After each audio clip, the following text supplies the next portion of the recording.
समाज एक जगह कैसे आएगा, इसमें कोई चर्चा ही नहीं कर रहा है। जाति में चर्चा हो रही है, पार्टी में चर्चा हो रही है, संगठन में चर्चा हो रही है, नेता पे चर्चा हो रही है, लेकिन समाज में चर्चा नहीं हो रही है। पूरे भारत में किसी ने जब भी बताया इतनी लड़ाई लड़ी, 70% आदिवासियों ने लड़ाई लड़ी है आजादी की, और वो जल जमीन जंगल से जुड़ी हुई लड़ाई थी। उस भगवान का नाम है डॉक्टर पटेल। अब एक खास बात बताना चाहता हूं, बुरा नहीं मानना। पहले हमारी मां बहनों को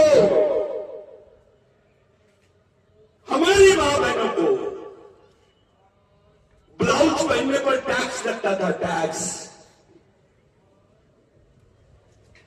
लाइन आई साथियों, टेंटे भीड़ को हमारी जरूरत नहीं है, टेंटे भीड़ को हमारी जरूरत नहीं है। ऐसा समाज जिसने उसको गद्दार बोल दिया, ऐसा समाज जिसने उसको डकैत बोल दिया, ऐसा समाज जिसने उसको चोर बोल दिया, वो उसके से बता देता हूं डीएनए और सांस्कृतिक का। आपको समझा के बता सकता हूं कि आप एक खून के एक ही वंश के लोग कैसे हैं। मैं दलितों का आदिवासियों के साथ कंडीशन संपर्क समझा सकता हूं, ओबीसी का समझा सकता हूं।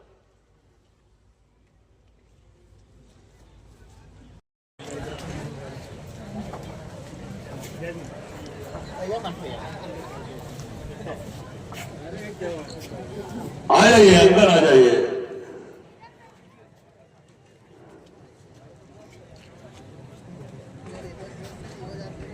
आ जाइए, नजदीक नजदीक। काफी समय से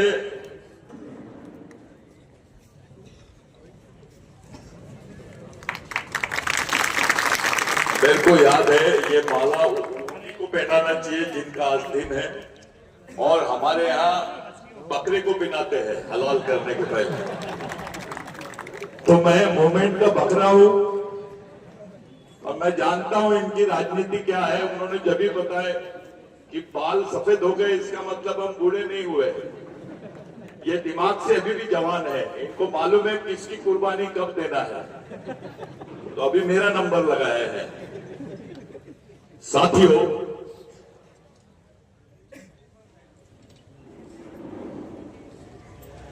मैं जो बात बोल रहा हूं, मैं समाज की पंचायत में बात कर रहा हूं। आज के पंचायत में हमारे बीच में देश के सबसे नामचीन विवादित वकील सुप्रीम कोर्ट के, जिनके नाम से जज को भी पसीना आता है, आप बलराज मलिक साहब यहां मौजूद है। बलराज मलिक साहब को यहां बुलाने का कारण क्या है?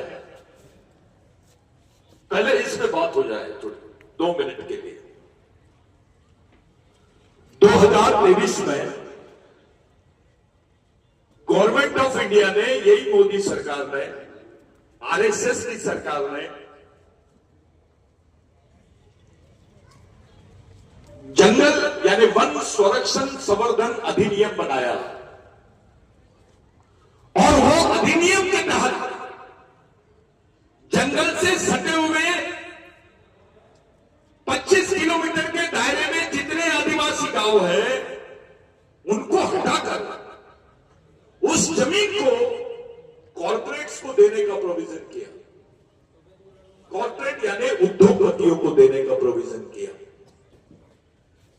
साथों साथ आदिवासी क्षेत्र में पुलिस स्टेशन को हटाकर वहां सीआरपीएफ के कैंप्स स्थापित करने का प्रोविजन उस बिल में किया गया।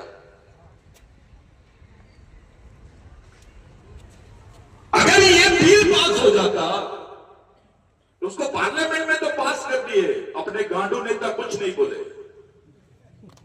ताली नहीं बजाना कोई, तालियां बजाने का काम किनका है आपको मालूम है? कुछ नहीं बोले और वो पार्लियामेंट में पास हो गया। देश की राष्ट्रपति आदिवासी थी, वो ये जान रही थी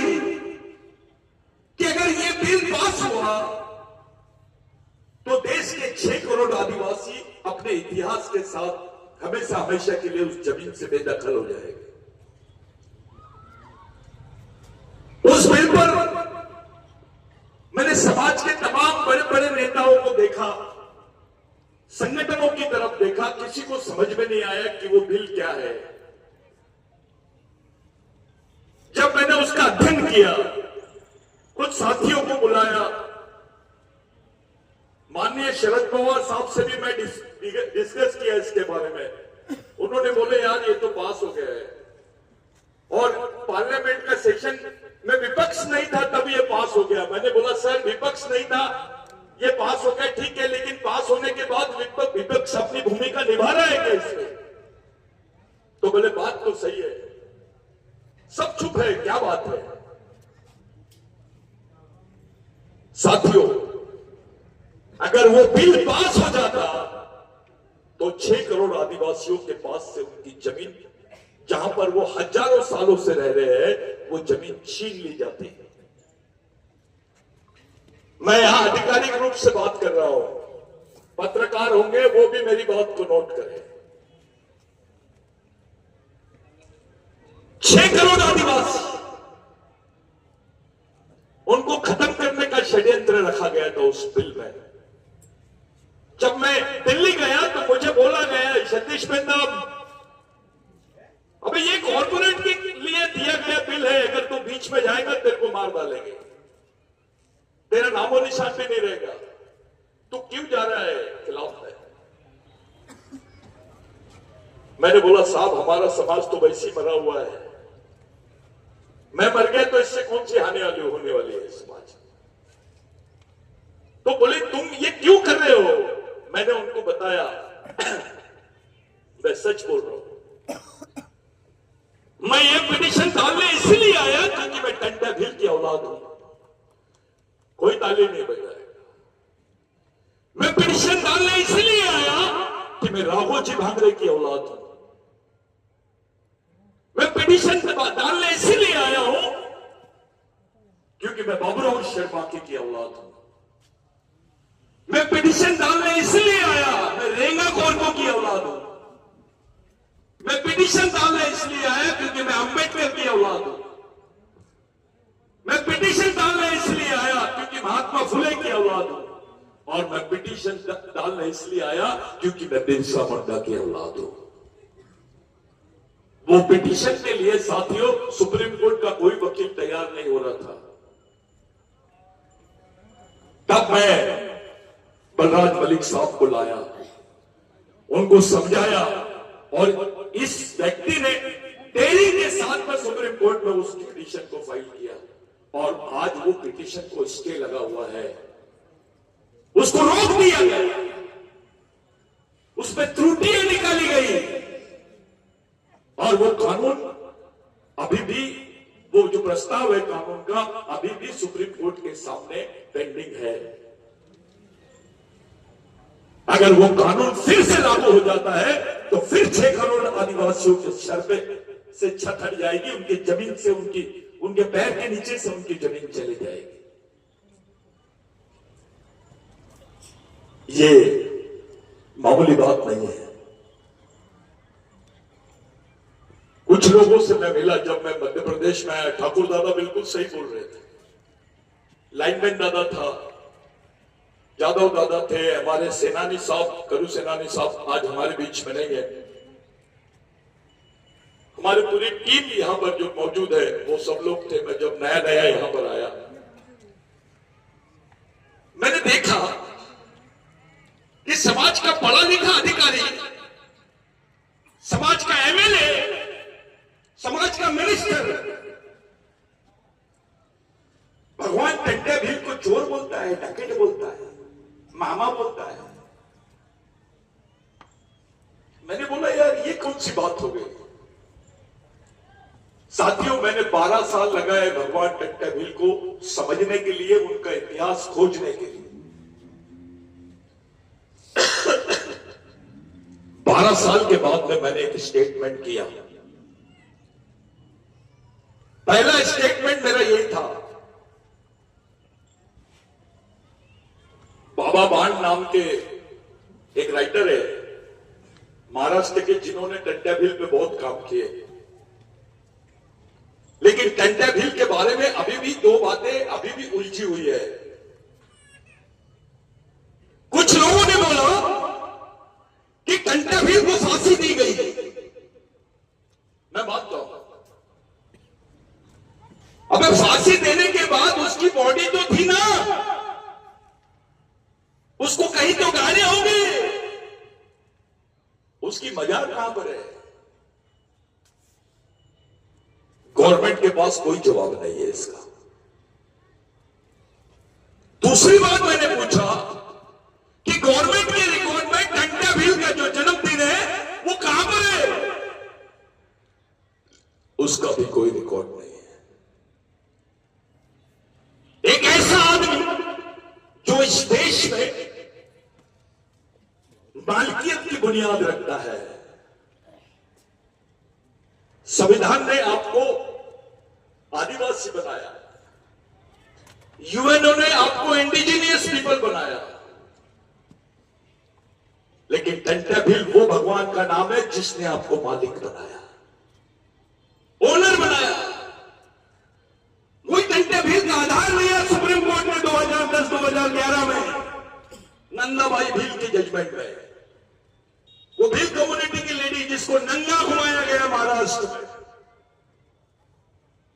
तमाम यातनाएं दी गई, उसके बाल काटे गए, उसके ऊपर क्रिमिनल ट्राइबल का स्टैंप लगाया गया, गुनहगार लगाया। वो बेचारी हाईकोर्ट भी गई तो वहां उसकी रिजेक्ट होगी पिटीशन। जिन्होंने मारे उन पे केस नहीं, लेकिन वो भी लेकर के उस पे केस लगा दी गई। हमने महाराष्ट्र के बिरसा ब्रिगेड की मार्फत महाराष्ट्र के एमएलए को रूम में बंद कर दिए थे।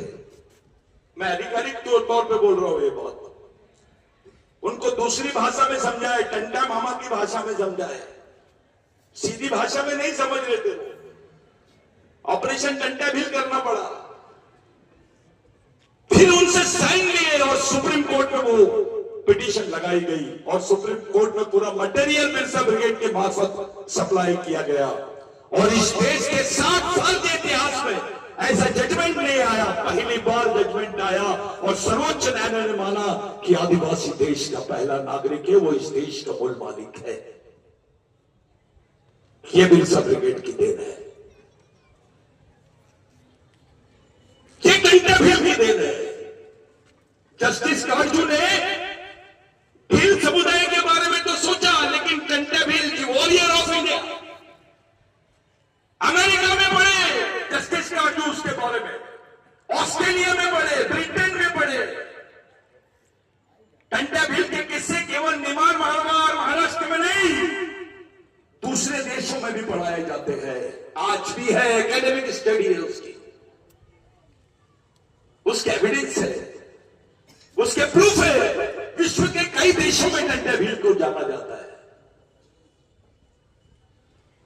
अंग्रेज तो उनके दुश्मन थे।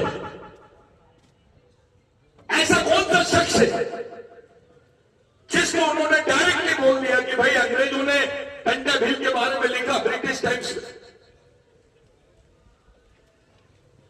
कि he is a Robin Hood, real Robin Hood. Robin Hood का मतलब क्या होता है?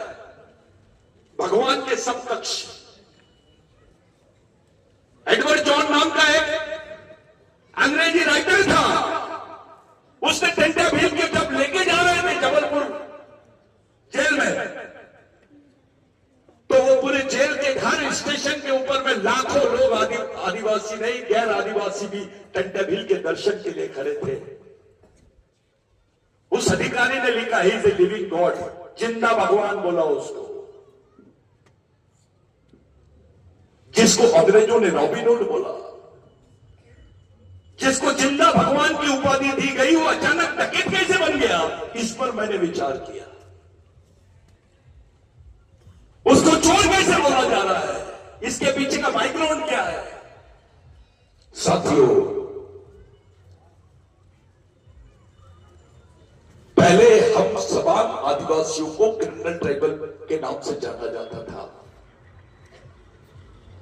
ये क्रिमिनल ट्राइबल साधारण बात नहीं है। क्रिमिनल ट्राइबल ये बहुत बड़ी बात है। विश्व के किसी जो भारत के आदिवासियों के खिलाफ में किया गया। आपका बच्चा पैदा होते से ही गुनहगार होता था। आपको सरकारी महकमे में कोई नौकरियां नहीं थी। आपको मारने के बाद में 302 दाखिल नहीं होता था। आपका मर्डर भी हो जाए तो 302 दाखिल नहीं होता था। इसके एविडेंसेस है, रिकॉर्ड पर है। इसको हेरिडिटरी एक्ट का नाम दिया गया था। ब्रिटिश एम्पायर में टंटा बिल ने इसका विरोध किया और ये जो हेरिडिटरी एक्ट है इसको निरस्त करने का जो आंदोलन टंटा बिल ने चलाया, ये टंटा बिल की सबसे महत्वपूर्ण ये है कि हमको गुनाहगार से एक सामान्य नागरिक बनाने वाले भगवान का नाम है टंटा बिल। अगर वो एक्ट होता तो हमारे आज अधिकारी नहीं दिखते, हमारे डॉक्टर नहीं दिखते, इंजीनियर नहीं दिखते, हमारे मिनिस्टर नहीं दिखते, हमारे विधायक नहीं दिखते। अगर वो एक्ट नहीं होता तो उस एक्ट को खत्म करना अच्छे खां के बस की बात नहीं थी। इस देश में 16,000 आदिवासियों के एक ही दिन में उनको मारा गया, एक ही दिन। और वो 16,000 आदिवासी केवल निमाड़ मालवा के नहीं थे, मध्य प्रांत के थे।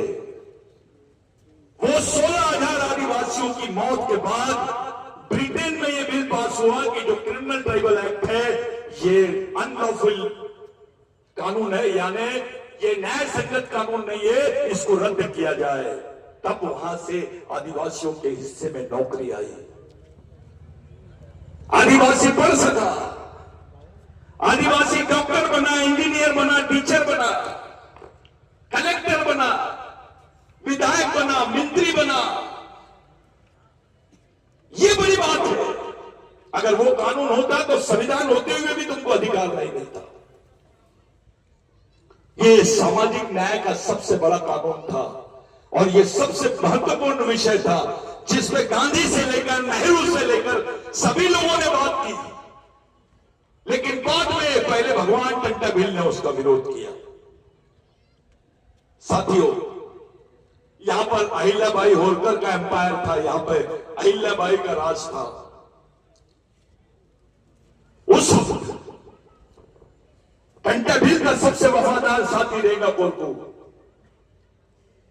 रेंगा कोरकू जी ने बताया टंटा बिल को कि मालिक, हमारे लोगों को तो ये लोग कहीं पे भी किसी नौकरी में नहीं ले रहे हैं, किसी जगह शामिल नहीं कर रहे हैं, किसी सरकारी महकमे में, पुलिस में, कहीं पे भी नौकरी नहीं मिल रही है। हमारे लोगों का होगा क्या? अब देखिए उस वक्त टंटा बिल की सोच क्या होगी, थोड़ा सोचिए। भगवान टंटा बिल की जो सोच है उस वक्त बोल रही, भगवान टंटा बिल ने बोला भगवान रेंगा कोरकू को कि जाओ और अंग्रेजी हुकूमत को बता दो कि अगर तुमको टंटा बिल को पकड़ना है तो आदिवासियों को पुलिस में भर्ती करना पड़ेगा। ऐसे तो आंडू पांडू गांडू कई नेता आते हैं। ऐसा दम किसमें है कि अपनी गिरफ्तारी के एवज में, अपनी मौत के बदले अपने समाज की जिंदगी देखने की बात की उसने। कौन से भगवान ने किया? कौन से भगवान ने तुम्हारे लिए यह काम किया? थोड़ा बताओ तो सही। उस वक्त सीपीएन बड़ा प्रोविजन था सर, पूरे सेंट्रल इंडिया में regulation of land and provision of land, यानी ये जो जमीन के अधिकार है इस पर बंदी थी। भगवान टंटा बिल की वजह से आपके हिस्से में आपको भूधारक जिसको बोलते हैं आप लोग, भूमि धारक से भूमि मालक बनाने वाले आदमी का नाम है भगवान टंटा बिल। यहां बैठा हुआ कोई कलेक्टर होगा, मिनिस्टर होगा, कोई एमएलए होगा, डॉक्टर होगा, इंजीनियर होगा, किसान होगा, बच्चा होगा, स्टूडेंट होगा।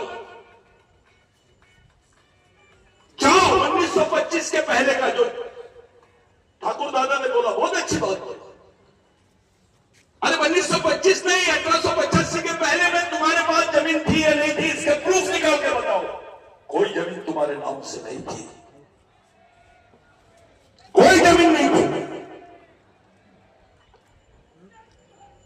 हमारे हाथ में जमीन के पट्टे आए। उस वक्त संविधान नहीं था, उस वक्त अंग्रेजी हुकूमत थी और यहां के राजाओं की मिलीजुली सरकार थी अंग्रेजों के साथ, जिसको प्रो कॉलोनियल गवर्नमेंट बोलते हैं। वो गवर्नमेंट थी और उस गवर्नमेंट में तुम्हारे पास जमीन के अधिकार नहीं थे। इनको मजबूर कर दिया भगवान टंट्याभिल ने कि अगर आप ये अधिकार नहीं देंगे तो आदिवासियों में क्रिमिनल ट्राइब पैदा होते ही रहेंगे, होते ही रहेंगे, होते ही रहेंगे। जो सर छोटू राम जी ने किया, सच्चाई में वो टंट्याभिल के असली अनुयायी रहे होंगे, उन्हीं की सोच के वो सेकंड टंट्याभिल रहे होंगे। आपके जमीन के पट्टे आपको मिले। आज निमाड़ मालवा ने पूरा सह्याद्री से लेकर सतपुड़ा तक आदिवासियों के और गैर आदिवासियों के हिस्से में जो जमीन आई है, वो जमीन किसी और की वजह से नहीं, भगवान टंट्याभिल, रामोजी बांगरे, बिरसा मुंडा, ये लोगों की वजह से देंगे। आप जमीन के मालिक बने। अगर आपके पास जमीन नहीं होती तो आपके बच्चों के बदन पे कपड़े होते क्या? नहीं होते। आपको खाने को रोटी मिलती क्या? आप शहर में आके रह पाते क्या? नहीं रह पाते। तब जिंदा रहने का एक बेउ साधन था खेती। जमीन, उस जमीन के मालिक बनाने में टंट्याभिल का बहुत बड़ा हाथ है। आज तो आपका मिनिस्टर, आपका राष्ट्रपति भी बन गया है अभी। आपके समाज के कई मिनिस्टर बन गए, समाज को 10 एकड़ जमीन नहीं दे पा रहे। ये जो जब प्रोग्राम में कर रहे हैं हम, ये किराए की जमीन पर है, इसके मालिक नहीं है। लाखों एकड़ जमीन हमारे हिस्से में आई। लाखों एकड़ जमीन का मालिक बनाना किसकी बात है? कोई राजा ने बनाया क्या? हाथ उठा के बताओ, हाँ या नहीं बोलो। किसी राजा ने जमीन दिया? जम के बोलो। किसी नेता ने जमीन दिया? किसी भगवान ने जमीन दिया क्या? तो जिस आदमी ने तुम्हारे हिस्से में जमीन का मालिक तुमको बनाया, जिसने तुमको जमीन का मालिक घोषित किया, जिसने तुमको इस लायक बनाया कि तुम कुछ उपजा सको, वहां से कुछ खेती कर सको और अपना पेट भर सको, वो भगवान, उस भगवान से भी उसकी तुलना नहीं कर सकते हम। उस भगवान का नाम है टंट्याभिल। अब एक खास बात बताना चाहता हूं, बुरा नहीं मानना। पहले हमारी मां बहनों को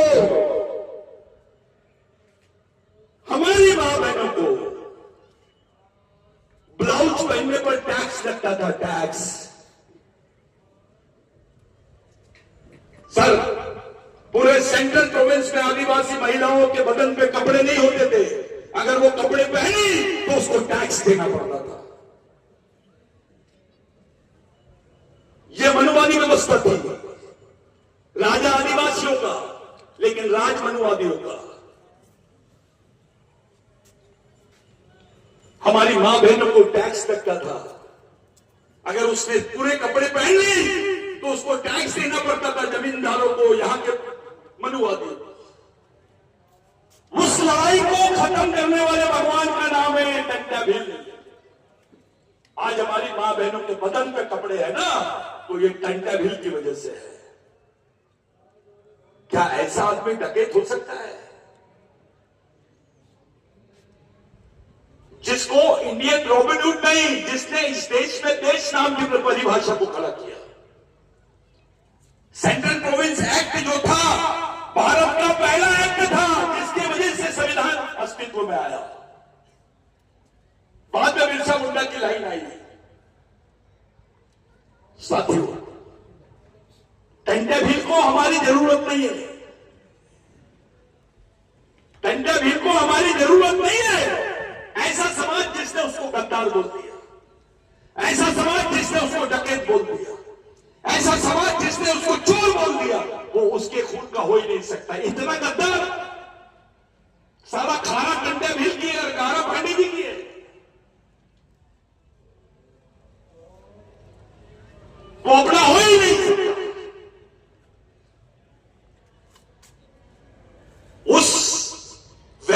जरूरत, उस भगवान की जरूरत आदिवासियों को है, भगवान को हमारी जरूरत नहीं है। टंटा भील किसी पहचान का मोहताज नहीं है। आज अभी अभी यूनेस्को में भगवान टंटा भील के 2 प्रपोजल सामने आए, language of land and language of culture.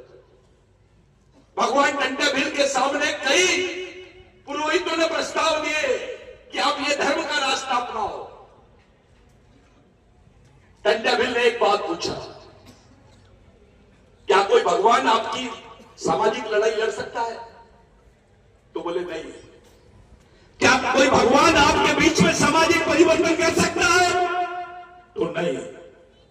तो फिर मुझे भगवान और धर्म ये दोनों की जरूरत नहीं है। मेरे लोग सांस्कृतिक सामाजिक जीवन जिएंगे। हम अपने पूर्वजों को, पेड़ पहाड़ पौधों को मानने वाले लोग हैं, हम उसी रास्ते से चलेंगे। मराठी में पोवाड़े है, पोवाड़े। आप डॉक्टर बाबा साहब यूनिवर्सिटी में रहे सर, डॉक्टर बाबा साहब अंबेडकर की मां भी भगवान टंटा भील के कुछ बातों को जो कुंवारे थे वो सुनाती थी बाबा साहब को। बाबा साहब खुद बचपन में टंटा भील बनते थे। और आज की बात कि डॉक्टर बाबा साहब अंबेडकर को जब संविधान बनाने का मौका मिला और संविधान बन गया, तो उनकी एक इच्छा थी जो बचपन से उनके दिमाग में थी। जो 26 जनवरी का दिन है, यह समाज परिवर्तन का दिन माना जाता था उस वक्त भी, क्योंकि अकेला टंटा भील 1 लाख ग्राम सभाओं का संचालन करता था। इसके एविडेंस मिल गए अभी। कोई शंकराचार्य नहीं करता था। 1 लाख ग्राम सभाओं का संचालन अकेला टंटा भील बैठ के करता था, यहीं से, इसी पातल पानी से। 1 लाख परिवार मामूली बात नहीं है। कोई कम्युनिकेशन नहीं, कोई साधन नहीं, फिर भी इतना बड़ा नेटवर्क। डॉक्टर बाबा साहब अंबेडकर ने 26 जनवरी को ही चुना। यह दिन बहुत महत्वपूर्ण दिन है, जिसको आप लोग तीर संक्रांत बोलते हैं। आपकी तरफ क्या बोलते हैं सर इसको? बसंत संक्रांत भी बोलते हैं। इस संक्रांत का एक ही त्योहार है इंडिया में जो 14 तारीख को ही होता है। 14 जनवरी को ही होता है, वो है संक्रांत। मेरे को एक दिन बता दो 13 जनवरी को हो गया होगा, एक दिन बता दो 15 जनवरी को हो गया होगा। वो 14 जनवरी को होता है। और 14 जनवरी के 11वें दिन, 12वें दिन जिस बच्चे ने जन्म लिया, उसका जो पोवाड़े में उल्लेख है, पुराने आज भी केवल भिल्ली भाषा में नहीं, टंटा भील को मानने वाले, उसको मानने मिटने वाले लोग केवल भील नहीं है, गोंड भी है, कोरकू भी है, आंध भी है। पूरा सह्याद्री और सतपुड़ा में टंटा भील का एक में साधन। आज तक के किसी भगवान के ऊपर इतने गाने नहीं बने जो टंटा भील पे बने हैं। उस समय कबरबंदियों को सबसे ज्यादा संरक्षण अगर किसी ने दिया होगा भारत में, वो टंटा भील ने दिया है। कबीरबंदियों को भी संरक्षण टंटा भील के विचारों से ही मिला है। यानी कबीर की विचारधारा को भी संरक्षण देने वाले भगवान का नाम है टंटा भील। साथियों, ये जो 26 जनवरी है, जब इसका बर्थ डेट डिक्लेयर हुआ, बहुत लोगों के पेट में दर्द हो गया कि ऐसे कैसे हो सकता है किसी आदिवासी आदमी का जन्मदिन 26 जनवरी को हो। अबे है, इसके हजारों एविडेंस है। हम चाहते हैं अब कि जिसने सच्ची लड़ाई लड़े, माफी नहीं मांगे आदिवासियों ने, जिन्होंने सच्ची लड़ाई लड़े, जब तिरंगा फहराए लाल किले में, तो वहां सबसे पहले जुबान पे नाम आए, आज भगवान टंटा भील का जन्मदिन है। कोई ताले नहीं बजा, ये जरूरी है। लेकिन आज राष्ट्रपति आदिवासी होने के बावजूद भी नाम नहीं ली। इसका मतलब उन्होंने इतिहास की किताब नहीं पढ़े। प्रधानमंत्री जी ने भी नाम नहीं लिए, मजबूरी में बिरसा मुंडा कर रहे। उनको समझ में आ गया अगर बिरसा मुंडा इतना खतरनाक है तो इसका बॉस कितना खतरनाक होगा। बिरसा मुंडा नाम की तो गोली है, लेकिन टेंटाविल नाम का इंजेक्शन भी है, तो डायरेक्ट ऑपरेशन वाली बात हो जाती है। अभी एक ही को हजम किए तो टेंटाविल जो शब्द है साथियों, ये शब्द अपने आप में आदिवासियों का प्रेजेंटेशन करता है, उसका नेतृत्व करता है। आप लोग, मैं, पूरे देश में एक षड्यंत्र चालू है सर। यूनाइटेड नेशंस में कॉन्स्पिरेसी मैंने आपको बताया था सर, कि यहां के कुछ सो कॉल्ड इंटेलेक्चुअल्स लोगों ने ये बोले कि निमाड़ मालवा में और राजस्थान में, गुजरात में पाए जाने वाले जो भील वंश के लोग हैं वो आदिवासी नहीं है। वो ग्लैक्सन डुगडुग की किताब में भी मेंशन किया है उसने, ये आदिवासी नहीं है, ये आदिवासी वंश के मालूम नहीं होते, ये राजपूत होते हैं। यानी इस कौम को आदिवासी की सूची से बाहर करने का षड्यंत्र, वो भी इंटरनेशनल है। यानी आपको अभी तक के राष्ट्रीय संवैधानिक अधिकारों से वंचित रखा गया, लेकिन उनकी लाइन भी है अंतरराष्ट्रीय संवैधानिक अधिकारों से भी वंचित करने की है। यानी नेशनल राइट्स के साथ साथ इंटरनेशनल राइट्स को भी ये लोग खत्म करना चाहते हैं। लेकिन अपनी किस्मत इतनी ऊंची है कि भगवान टेंटाविल को ऑस्ट्रेलिया का आदिवासी जानता है, ब्रिटेन का आदिवासी जानता है, रेड इंडियन अमेरिकन भी बोल रहा है। We are having some knowledge about tentative. वो ये नहीं बोल रहे कि हमको मोदी के बारे में जानकारी है, वो ये बोल रहे हैं हमको भगवान टेंटाविल के बारे में जानकारी है। ये वो नाम है साथियों जिसकी तुलना नहीं की जा सकती, जिसके काम की किसी से तुलना नहीं की जा सकती है। दुख इस बात का होता है कि हमारे लोग, हमारे ही आदमी का मत प्रचार, यही मऊ से डॉक्टर बाबा साहब अम्बेडकर का जो जन्म स्थान है, इसी मऊ से पूरे विश्व में बाबा साहब की विचारधारा गई। क्या आपको ऐसा नहीं लगता कि भगवान टेंटाविल की विचारधारा पूरे विश्व में यहीं से जाना चाहिए? अरे जाएंगे कब? हमने तो दिमाग को ही लॉक करके रखे हैं। जो दिमाग का कारखाना है, जो विचारों की प्रोसेसिंग है, वही बंद कर दी हमने। कोई मिशन नहीं है। बच्चा तो किसी भील का है, बच्चा तो किसी जादव का है, किसी XYZ का है, आदिवासी का है, लेकिन सुनता तिवारी जी की है। बच्चा आपका और उसके दिमाग में सोच तिवारी जी की, कैसा लगेगा? यानी आपने मां बाप होने का फर्ज पूरा नहीं किया, आपने केवल रोटी दे दी उसको। लेकिन मानव होने के नाते सबसे महत्वपूर्ण गुण रहता है इंसान का विचारधारा। जानवरों के अधिकार नहीं होते, जानवरों की कोई विचारधारा नहीं होती, आदमी की विचारधारा होती है। हमने अपने बच्चों को विचारधारा नहीं दी है, उसको समाज नाम की चीज ही नहीं समझा है। इसलिए तो बिलाला बोल रहा है, इसलिए तो भारेला बोल रहा है, इसलिए तो भील बोल रहा है, इसलिए तो गोंड बोल रहा है, पठान बोल रहा है। ये जो वैचारिक नपुंसकता है, इसने समाज को खोखला बना दिया है। साइंस बोलता है कि पूरे देश के आदिवासियों का डीएनए एक है, पूरे विश्व के आदिवासियों की संस्कृति एक है, उनकी समस्या भी एक जैसी है, उनका शोषण भी एक जैसा है, उनकी संस्कृति भी। तो फिर समाज भी एक क्यों नहीं हो सकता साथियों? कोई बिलाला बारेला कोई अलग अलग नहीं है। मैं तो बिलाला और गोंड का कनेक्शन बता देता हूं, डीएनए और सांस्कृतिक का। आपको समझा के बता सकता हूं कि आप एक खून के एक ही वंश के लोग कैसे हैं। मैं दलितों का आदिवासियों के साथ कंडीशन संपर्क समझा सकता हूं, ओबीसी का समझा सकता हूं। हम अपने भाई को दुश्मन समझ ले। भगवान रेगा कोटू ने बोला था, जो अपने भाई को नहीं पहचान सकता वो दुश्मन को नहीं पहचान सकता, और जो दुश्मन को नहीं पहचान सकता वो लड़ नहीं सकता, और जो लड़ नहीं सकता ऐसे आदमी को गांडू बोलते हैं। हमने अपने ही भाई के साथ दुश्मनी बांध ली।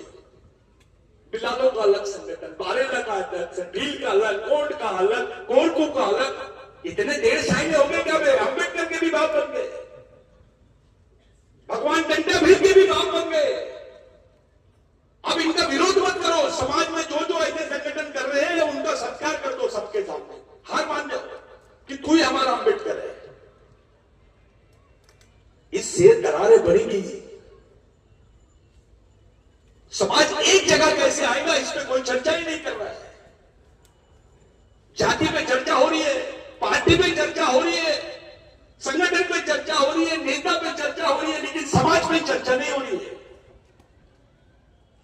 पूरे भारत में किसी ने जब भी बताया इतनी लड़ाई लड़ी, 70% आदिवासियों ने लड़ाई लड़ी है आजादी की, और वो जन जमीन जंगल से जुड़ी हुई लड़ाई थी। टंटा भील फांसी दी गई। यहां पे सब पढ़े लिखे लोग हैं, मेरे युवा साथी है, मेरी मां बहनें हैं। टंटा भील को फांसी, रेंगा कोरकू को बाद में मारा गया जहर देकर, बिरसा मुंडा को फांसी, राघोजी भांगरे को फांसी, बाबूराव शर्मा के को फांसी, तिलका मांझी को फांसी, सिद्धू कानू को फांसी, शंकर शाह रघुनाथ शाह को तो तोप में बांध के उड़ा दिए। इतनी फांसी कौन से समाज के आदमी को दी गई? चलो बता। इस देश की आजादी में किसका कितना योगदान है? अगर ये बात करना चाहता है कोई तो आदिवासियों से करे। अबे तुम्हारे इतने लोग भी नहीं मरे होंगे जितने हमारे लोगों को फांसी दी गई है, फिर भी उस समाज का सम्मान नहीं होता इस देश में।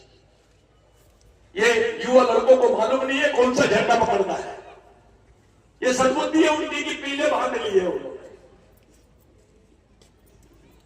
लेकिन उसके पीछे की कोई सोच है क्या? हिंसा ब्रिगेड बना लिए, जैज बनाए, और कोई गोंडवाना का संगठन बना लिए, कोई कुछ अलग, कितने भी संगठन बना लो, कोई सोल्यूशन नहीं है इसका। मेन सोल्यूशन है ब्रेन। अगर विचारों से तैयार नहीं होंगे तुमको कोई नहीं पूछेगा। तुम्हारे सामने 2 लाख लोग रह लो पीछे में, कोई नहीं पूछता, किसी की वैल्यू नहीं है। कौन सा पद देंगे भाई देखो, मुख्यमंत्री बनाएगा, अभी तो राष्ट्रपति है आदिवासी, इससे बड़ा पद नहीं है कोई देश। राष्ट्रपति रहने के बावजूद वो आदिवासियों को आदिवासी नहीं बोल पा रही है। इससे ज्यादा दुखदायी बात और क्या हो सकती है? अनुसूचित जनजाति, कभी वनवासी, उनको उनकी पहचान के साथ कोई पुकारना नहीं चाहता, क्योंकि वो जानते हैं जिस दिन इसको आदिवासी बोलेंगे ये अपने जल जमीन जंगल की बात करना शुरू कर देगा। इस देश में ब्राह्मण होना बड़ी बात नहीं है, इस देश में मुसलमान होना बड़ी बात नहीं है, इस देश में हिंदू होना बड़ी बात नहीं है, इस देश में क्रिश्चियन होना बड़ी बात नहीं है। बड़ी बात है आदिवासी होना। जैसे ही आप अपने आप को आदिवासी बोलते हो आप मालिक बन जाते हो। जिनको साइन करना नहीं आता था वो आदमी जज के सामने खड़े होकर बोल रहे हैं, साहब ये हमारे टंटा मालिक है। फिर टंटा भी बोलते हैं ये रेंगा मालिक है, तो जज को कंफ्यूजन हुआ, व्हाट डू मीन बाय मालिक? You are calling so many times मालिक मालिक मालिक, व्हाट डू मीन बाय मालिक? तो फिर एक हिंदू भाई ने समझाया उसको, हिंदुस्तानी ने समझाया, साहब मालिक का मतलब होता है ओनर। फिर टंटा भील को पूछा गया आप किस लिए लड़ रहे हो? तो टंटा भील ने बोला मालकियत के लिए। आप किस लिए जी रहे हो? तो टंटा भील ने बोला मालकियत के लिए। आप किस लिए मर रहे हो? तो टंटा भील ने बोला मालकियत के लिए। ये मालकियत कितनी बड़ी चीज है। ये बात समझाने वाले भगवान का नाम है टंटे भाई। साथियों, ये मिशन पूरे देश में चलना चाहिए। ये समाज अगर कहीं जुड़ेगा तो ये शहीदों के विचारों से चलेगा, और बचेगा भी शहीदों के विचारों से, और बनेगा भी शहीदों के विचारों से। नेताओं के विचारों से नहीं बच सकता है। आज के दिन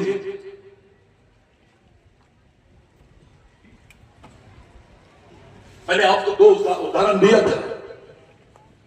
क्या हुआ छत्तीसगढ़ में, क्या हो रहा है गढ़चिरौली में, क्या हो रहा है उड़ीसा में, क्या हो रहा है मणिपुर में। थोड़ा पढ़ो, पेपर पढ़ो, समझ जाएगा तुमको कि आदिवासी एरिया में क्या चल रहा है। अब यहां मध्य प्रदेश गवर्नमेंट के भी कुछ अच्छे अधिकारी सब लोग हैं। मैं एक न्यूज सुनाता हूं आपको। मैंने पिछली बार टाइम्स ऑफ इंडिया में एक बात पढ़ा था, उसमें लिखा हुआ था कि अकेले मध्य प्रदेश से 50,000 आदिवासी महिलाएं गायब है। कितनी? वो मर गई, जिंदा है, कहां गई, इसकी कोई खोज खबर नहीं है। अकेले मध्य प्रदेश में 25,000 से 50,000 महिलाएं गायब है। जिस समाज की बहनें, जिस समाज की मां, इतनी बड़ी संख्या में एक उच्च वर्णीय महिला के साथ कुछ हो जाता है दिल्ली में, सर पूरा इंडिया गुंज जाता है। यहां तो 25,000 से 50,000 महिलाएं गायब है यार। वो मर गई है, जिंदा है, ये भी नहीं मालूम।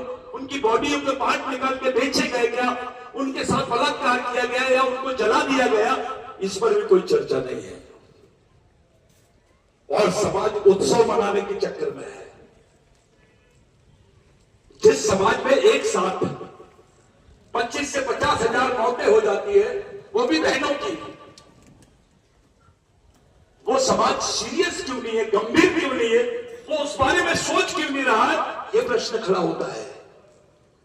और अगर वो सोच नहीं रहा है, गंभीर नहीं है, इसका मतलब उसके समाज नाम की जो चीज थी, जो सामाजिक वेदना होती है अपने मन में, जो दुख होता है, दर्द होता है, वो खत्म हो गया। वो एक के प्रति जो भावना होती है सामाजिकता की, वो सामाजिक भावना ही खत्म हो गई है। क्योंकि हमारे समाज से सामाजिक विचारों को ही खत्म करने का षड्यंत्र किया गया है। अभी राजनीतिक विचारधारा का कार्यक्रम चालू है, दूसरा तो कुएं में डाल रहा है, लेकिन हमारे लोग हमको खाई में डाल रहे हैं।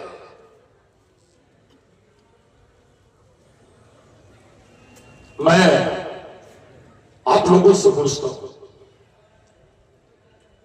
25,000 मौतें मामूली चीज है? अच्छा, मौत हो गई तो सुन लेगा आदमी इसके वजह से मर गए। अबे वो मरे कि जिंदा है यही नहीं मालूम। सर, इट इज बहुत इंपॉर्टेंट क्वेश्चन है। कोई बात नहीं कर रहा है इस पे। नेशनल ह्यूमन राइट्स कमीशन वो भी चुप, नेशनल ह्यूमन राइट्स कमीशन वो भी चुप, महिला आयोग भी चुप, मानव अधिकार आयोग भी चुप, समाज के नेता चुप, समाज के अधिकारी चुप, समाज पूरा खामोश। इससे एक बात समझ में आती है कि हम डरे हुए हैं। हमको हमारे ऊपर किए गए अन्याय का जिसको एहसास नहीं होता, वो आदमी बगावत नहीं कर सकता, और जो बगावत नहीं कर सकता वो परिवर्तन नहीं कर सकता। जिस भगवान को आप लोग यहां याद कर रहे हैं साथियों, उस भगवान के बारे में जितना बोला जाए उतना कम है। मैं आपको हर एक आर्टिकल रेक्टिफाई करके बताऊंगा। बहुत जल्दी किताब बिरसा मुंडा पर, टंट्या भील पर, राघोजी भांगरे पे, बाबूराव शर्मांदे पे, तिलका मांझी पे, ऑक्सफोर्ड यूनिवर्सिटी से बिरसा ब्रिगेड के माध्यम से प्रकाशित होने वाली है। साहब, अब इस यूनिवर्सिटी में मेरा पहला थीसिस है आदिवासियों का अंबेडकर। अंबेडकर के आदिवासी नहीं, आदिवासियों का अंबेडकर। ये थ्योरी हम लोग रख रहे हैं। जो 5th शेड्यूल 6th शेड्यूल का एरिया है वो पूरे भारत को 60% ऑक्सीजन देता है सर। जो 5वीं 6वीं अनुसूची का जो एरिया है भारत का, यानी आदिवासी भारत, 60% भारत को पालता है और उसी 60% भारत की ऑक्सीजन लाइन बंद करने के चक्कर में ये लोग लगे हैं। 1-1 लाख पेड़ काट रहे हैं आदिवासी, मार रहे हैं। मैं तो वो देखा टीवी पे, वो इंस्टाग्राम पे, फेसबुक पे, 13-14 साल की लड़की, उसके हाथ में मशीन गन, पैर में स्लीपर, उसके वजन से ज्यादा मशीन गन का बल, और उसको दिखाया जा रहा है ये आदिवासी नक्सली लड़की है, ये सरेंडर करने जा रही है, खूंखार नक्सली है। और अपने कुछ नेतागण बोल रहे हैं खूंखार है। अबे साले, तेरी बेटी है, तेरी बच्ची है, पहले ये तो पूछ उससे कि तेरे हाथ में मशीन गन कैसे दिया और किसने दिया। पूछ तो सही, क्यों दर्द नहीं हो रहा तेरे को? जिसकी पढ़ने की उम्र थी, जिसके हाथ में किताब होना चाहिए तो उसके हाथ में बंदूक कैसे आई? गवर्नमेंट ने ग्रीन हंट ऑपरेशन शुरू की। हमने देखा है कई नक्सलियों को मारा गया, हिड़मा जैसा आदमी मर गया, वो जमीन के लिए लड़ रहे, वो लड़ रहे, ये कर रहे।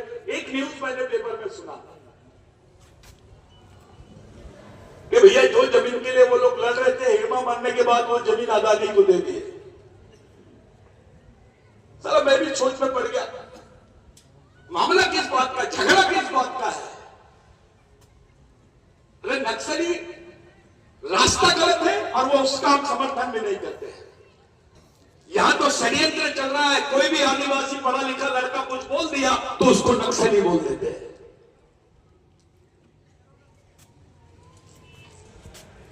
आदिवासी कोई नक्सली हिंदू हो सकता है, मुसलमान हो सकता है, आदिवासी भी हो सकता है, लेकिन पूरा आदिवासी समाज नक्सली है, ये जो समझाने की कोशिश की जा रही है, इसको जो रचा जा रहा है षड्यंत्र, ये सबसे खतरनाक षड्यंत्र है, घिनौना षड्यंत्र है। जिस दिन आपको नक्सली बोल देते हैं, पुलिस को अधिकार हो जाते हैं आपको गोली मारने का, उस पर कोई एफआईआर नहीं। तो भैया क्रिमिनल ट्राइब और नक्सली, ये दो शब्द में क्या फर्क है? पहले क्रिमिनल ट्राइब बोल के मारते, अब आपको जबरन नक्सली बोल के मारेंगे। हम लड़े तो लड़े कैसे? पूरे सुप्रीम कोर्ट में आदिवासी जजेस नहीं है, या सुप्रीम कोर्ट की प्रस्ताव लेने बैठी है। एक अच्छा आदिवासी वकील नहीं है सीनियर, जिसके पास जाके आप अपने SC/ST के रिजर्वेशन की बात कर सको। और सबसे ज्यादा भ्रमित अगर कोई है तो समाज का पढ़ा लिखा कर्मचारी अधिकारी वर्ग, उसको आरक्षण के सिवा डेवलपमेंट का कोई रास्ता ही नहीं समझ में आता है। वो जंगल में रहने वाले, जंगलों में रहने वाले बच्चे के एजुकेशन के बारे में, वहां के आश्रम स्कूलों के बारे में बात करने को तैयार नहीं है। वो जय जमीन जंगल के प्रश्नों को बोलने के लिए तैयार नहीं है। ये बड़ा दुखदायी मामला है। बिरसा मुंडा की थ्योरी है, मैं 5 मिनट और बोल सकता हूं कि नहीं? बिरसा मुंडा की थ्योरी है, जिसको गॉड बोलते हैं। G for guardian, O for owner, D for driver. G for guardian यानी पालक, O फॉर ओनर यानी मालक, और D फॉर ड्राइवर यानी चालक। जो समाज का चालक, पालक और मालक है, वही समाज का भगवान है। और यही है समाज के पढ़े लिखे लोग, कर्मचारी, अधिकारी, यही समाज के सच्चे भगवान है। लेकिन हुआ क्या? जो GOD गॉड था वो DOG डॉग हो गया, उल्टा हो गया, पूरी प्रोसेस उल्टी हो गई। जो समाज का, परिवार का हेडमैन था वो डेडमैन बन गया है। बहुत अच्छा आदमी है, बहुत पढ़ा लिखा आदमी है, अच्छा अधिकारी है, किसी के लेने देने में नहीं रहता है, सुबह ऑफिस जाता है, शाम को घर में आता है, इतवार को टीवी और बीवी में रहता है। अब ऐसा आदमी जिसका समाज में कोई योगदान नहीं है, ये जिंदा आदमी नहीं है, मरा हुआ आदमी, फिर वो कलेक्टर क्यों ना हो? समाज जिंदा आदमियों से बनता है, मरे हुए लोगों से नहीं बनता है।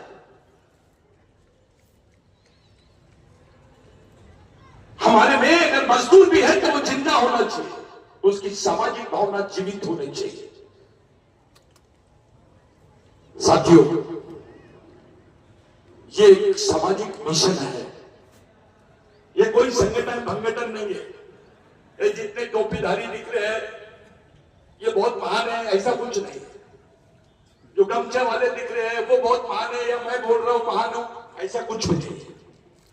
जब तक हमारी सामाजिक सोच, हमारी वैचारिकता और हमारा वैचारिक सिद्धांत, जिसको आइडियोलॉजी बोलते हैं, सोशल आइडियोलॉजी, हम समाज के सामने नहीं रख देते, देश के सामने नहीं रख देते, हम अपना अस्तित्व बचा नहीं पाएंगे। और ये चुनौती है। दुश्मन ने हमको विचारों से जीता है, पहले हमको विचारों से जीतना पड़ेगा दुश्मन। सर छोटू राम का जो संघर्ष हमारे मलिक सर बता रहे थे, बुनियादी रूप से वही संघर्ष रहा है। वहां पे आज जो किसान आंदोलन कर रहे हैं, ये इनको मालिक बनाने वाले भगवान का नाम है सर छोटू राम। वो पंजाब प्रांत में काम था उनका, जिससे नेहरू से लेकर गांधी से लेकर सभी प्रभावित थे। और छोटू राम जी संभवतः पेंटाभिल से प्रभावित होंगे, बिरसा मुंडा से प्रभावित होंगे, इसमें कोई शक नहीं है सर। आप लोग सामाजिक ध्रुवीकरण की प्रक्रिया को समझो। जिस तरीके से ये लोग हमारे को बांट रहे हैं, उस षड्यंत्र को समझो। अपने सामाजिक प्रयत्न को, अपने सामाजिक ईमानदारी और समझदारी को सामने रखो। या बैठा हुआ हर बुजुर्ग कर्मचारी, चाहे रिटायर्ड हो या अभी पोस्ट पर हो, या बाकी सब लोग, आप अपने जिंदा रहते हुए सामाजिक मिशन की नींव रखो इस समाज में जहां पे हम बैठे हैं।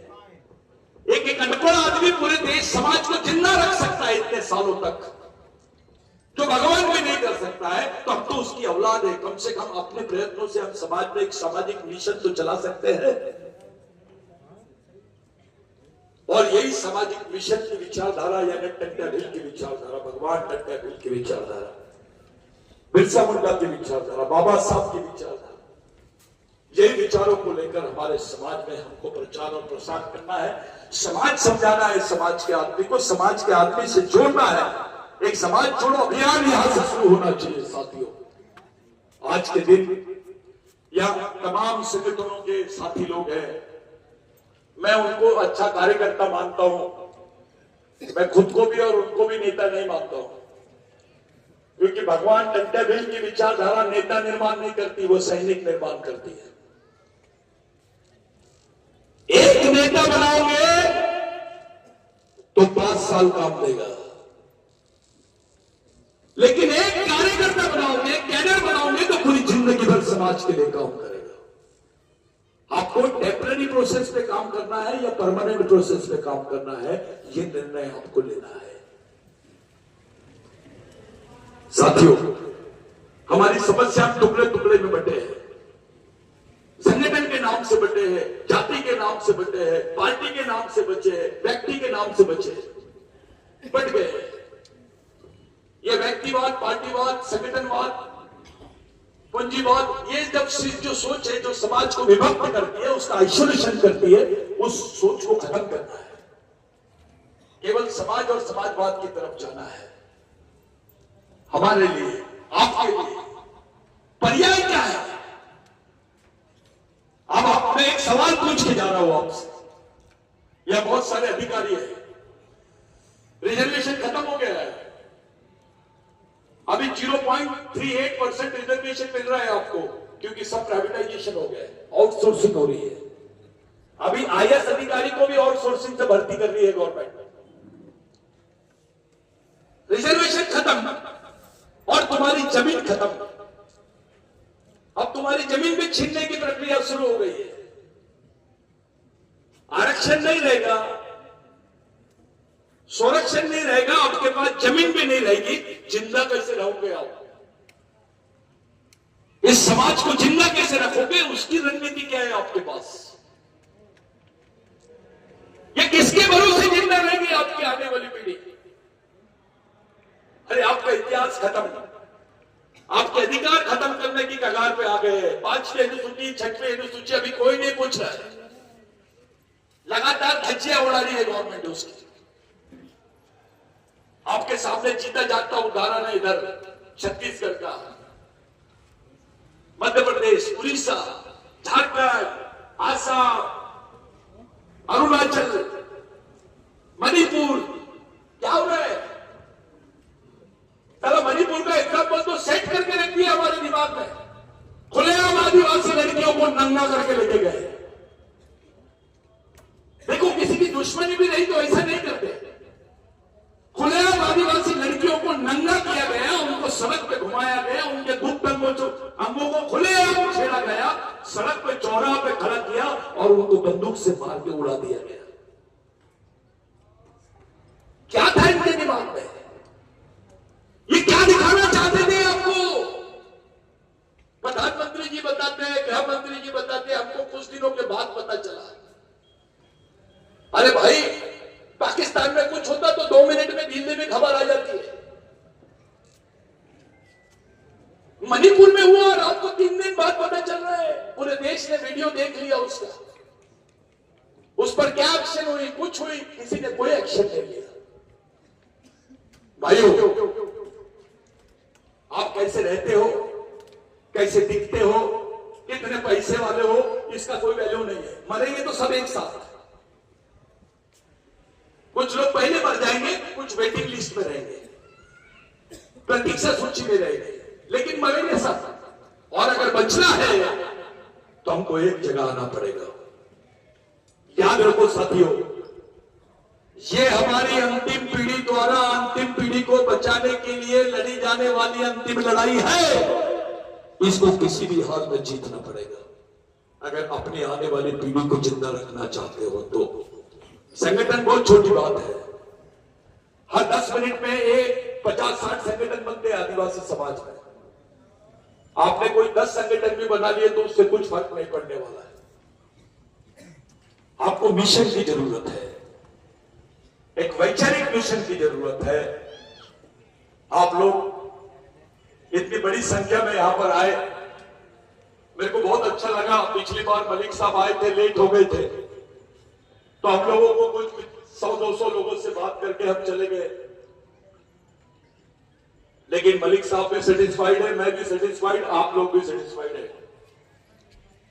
हम लोग आने वाले समय में इसी पाताल पानी से जो कार्यक्रम हम लोगों ने राज्य स्तर का किया है, अगली बार जितने लोग हैं सब लोगों से मेरी विनती है, इसको राष्ट्रीय स्तर का कार्यक्रम बनाना है। पूरे देश सबसे बड़ा तिरंगा, सबसे बड़ा टंडा भील का, स्टैचू ऑफ यूनिटी से भी बड़ा टंडा भील का इशू इसी जमीन पे हम लोगों ने खड़े करके पूरे देश में और इंटरनेशनल लेवल पे मैसेज देना है कि टंडा भील के सैनिक जिंदा है, इसका समाज जिंदा है, इसके खून में असर है, इसके खून के लोग मेहमान नहीं है। ये एक जगह आज भी तैयार है। जो लड़ाई टंडा भील ने लड़ी वो पूरा समाज लड़ने के लिए तैयार है। ये मैसेज पूरे देश में देना है हमको। इतनी संख्या है, कल 2 लाख लोग जमा होंगे तो प्रधानमंत्री जी को भगवान टंडा भील का नाम लेने के लिए मजबूरी बन जाएगी। जैसे बिरसा मुंडा जी का नाम लेते हैं, वैसे 26 जनवरी के लिए 26 जनवरी के दिन भगवान टंडा भील का नाम होना चाहिए, उनकी जुबान पे आना चाहिए, उनको प्रति सम्मान आना चाहिए। ये देश के वास्तविक भूमालक है। साथियों, आप लोग पूरी ईमानदारी से, पूरी समझदारी से, संगठन का भेदभाव ना करते हुए, जाति का भेदभाव ना करते हुए, पूरी ईमानदारी से इस मिशन को चलाएंगे। ये मिशन आपका मेरा नहीं है, ये हमारे पूर्वजों का मिशन है, जिन्होंने समाज के लिए अपनी जान न्यौछावर कर दी है। अरे बाबा साहब को पता ही नहीं चलता था, उनके बच्चे मर जाते थे, उनको चिट्ठियां बाद में मिलती थी। टंडा भील अपनी खुद के परिवार के लोगों को पहचान नहीं पाए। 17 साल बाद में, 22 साल बाद में जब उनके सामने उनके परिवार के लोग खड़े थे तो नहीं पहचान पाए। जब उनको फांसी दे रहे थे, ये वाक्य भूल गया था, जब उनको फांसी दे रहे थे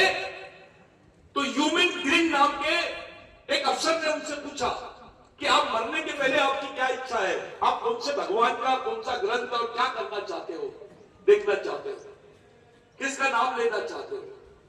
तो टंटा भिल ने बोला, मैंने अपने समाज को भगवान मान के उसकी उपासना की है। मेरे को किसी ग्रंथ की, किसी भगवान की जरूरत नहीं है। मेरे को फांसी देना है तो मेरे समाज के सामने फांसी दो। वो नाना पाटेकर की पिक्चर में डायलॉग बाद में आया, ये तो प्रैक्टिकल करके दिखाया है। वो टंटा भिल है। पूरे देश 3 दिन तक के आदिवासी की जुबान से कुछ नहीं निकला साथियों। हमको इतना डराया गया कि टंटा के बाद उसके गांव में जाके देख लो, उनके गांव में किसी दूसरे आदमी का नाम टंटा नहीं रखा गया। इतनी दहशत में रखे हमको। हमारी पीढ़ी जान ही नहीं पाई कि हमारा भगवान कौन है, किसका आदर्श हमें लेना चाहिए, किसकी विचारधारा से चलना चाहिए, कौन हमारे लिए सब कुछ किया है। आप लोग एक बड़े मिशन के और बड़े अच्छे लक्ष्य के साथ में, पूरी ताजगी के साथ में, पूरे संगठन के साथ में आप लोग यहां पर आए हैं। मैं आप तमाम लोगों से विनती करता हूं, जो उपस्थित है, चाहे वो कहीं से भी हो, किसी भी संगठन कहीं का भी हो, और आप लोग जितनी बड़ी संख्या में आए, जोरदार तालियों से सबका स्वागत होना चाहिए। मैं आपका मन से धन्यवाद करता हूं कि आप लोग सब छोड़ के यहां पर आए। एक हौसला बढ़ गया है। यहाँ पे मैं जानता हूं ऐसे कई लड़के हैं यहाँ पर जिनमें काबिलियत है इस मिशन को खड़ा कर लेंगे।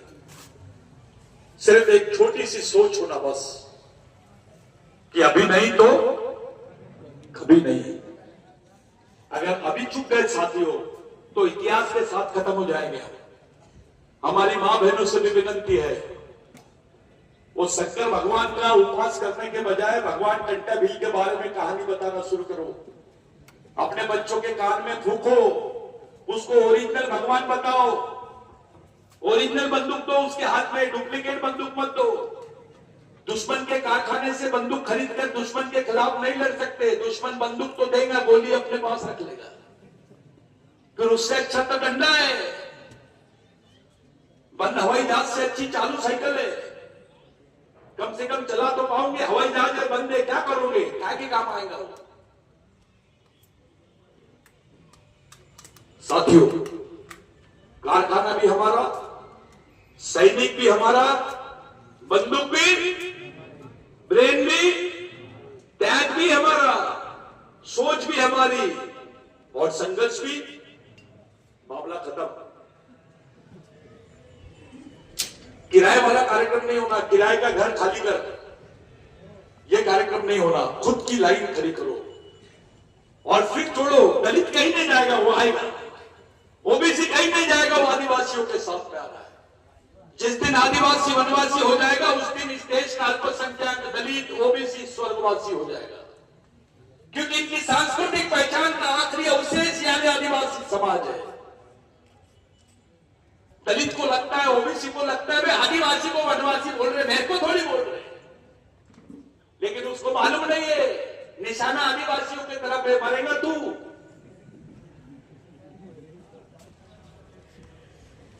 और सामाजिक मिशन चलाने के लिए एक सोच की जरूरत पड़ती है, उसकी ज्ञान की जरूरत पड़ती है। सोशल साइंस, इसको सोशियोलॉजी बोलते हैं साथियों। लॉजिक, तर्क के साथ। मैं आप थोड़े देर के लिए समझ लीजिए, आदमी का ऑपरेशन करना है और जानवर के डॉक्टर से कराओगे, मरेगा कि बचेगा? तो समाज का ऑपरेशन है तो डॉक्टर भी सामाजिक होना चाहिए। समस्या सामाजिक है तो इलाज भी सामाजिक होना चाहिए। इसी सोच के साथ आप लोग यहां पर मौजूद हैं। मैं आप लोगों को क्रांतिकारी अभिवादन करता हूं। खास करके मलिक साहब का मैं आपको बताने के लिए मुझे गर्व होता है। मलिक साहब अपने पूरे मिशन के लीगल एडवाइजर है और हमारे को रह के उनका योगदान मिलते रहता है। उन्होंने बहुत बड़ी बात बोली है कि पूरे देश के किसान आंदोलन के लोग इस मिशन को साथ देने के लिए तैयार है। ये बहुत बड़ी बात है। पूरे सुप्रीम कोर्ट के वकीलों का एक बेंच, एक टीम ऐसा बन गया है जो आदिवासी प्रश्नों को लेकर कभी भी आधी रात को काम करने तैयार है, वो भी निःशुल्क। लेकिन लेकिन प्रश्न सामाजिक होने चाहिए, व्यक्ति के लिए नहीं। कुछ बातें मैंने गलत बोल दिया होगा तो माफ करना, लेकिन जो सच था मैंने आपके सामने बोला। यह सामाजिक शिक्षा और सामाजिक दीक्षा का मार्ग है जो भगवान टंटा भील से लेकर बिरसा मुंडा तक जाता है, तिलका मांझी तक जाता है, रामूजी भांगरे तक जाता है। ये लोग मिलकर शपथ दिलवाएंगे और वो लोग नहीं लिए शपथ तो क्या कर लेंगे।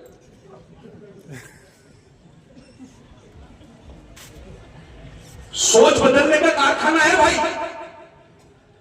सोच बदलने का कारखाना है, लेकिन नियत कैसे बदलोगे? नियत बदलने की कोई ट्रीटमेंट नहीं है। सोच के साथ तुम्हारी नियत भी साफ होनी चाहिए, यही जरूरत है। किसी दिन और मिलेंगे। जय बिरसा, जय भगवान टंटा भील।